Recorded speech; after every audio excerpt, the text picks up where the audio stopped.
requirements for our company in 2020? Yes, there are a few buzzwords that you can hear when you talk about making bank transfers in 2020 in Poland. First of all, we have to talk about the so-called wide list of VAT taxpayers.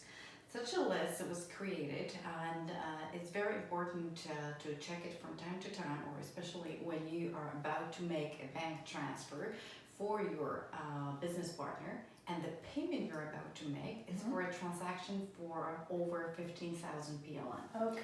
Okay, and what is to be checked? You have to check that the bank account that is listed in the wide list of VAT taxpayers is the same bank account that is included in the invoice.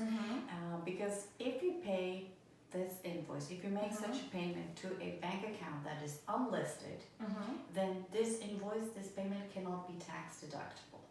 Okay, so the first thing is to remember, okay, we have a wide list of VAT taxpayers that we have to check whenever we make a payment for more than 15,000 PLN. So the first buzzwords are the wide list of VAT taxpayers. The other thing is the so-called split payment mechanism.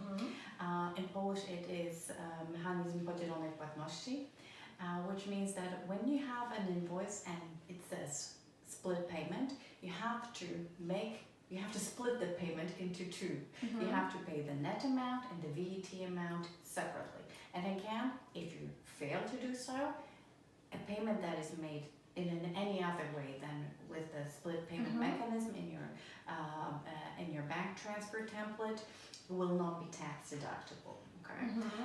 The last thing you have to know also about making payments in 2020 is that as of January 2020, we wire our due tax to our individual bank account that was created at the National Bank of Poland by the tax authorities.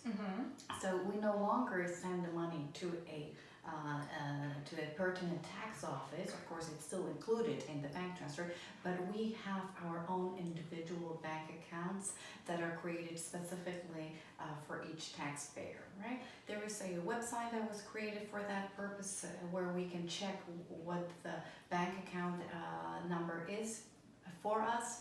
And we have to remember that the bank accounts that we paid our taxes to last year's are no longer valid. So summing up, three things: the wide list of VAT taxpayers, the split payment mechanism, and the so-called micro bank accounts for taxes. That's it. Okay, thank you, Agata.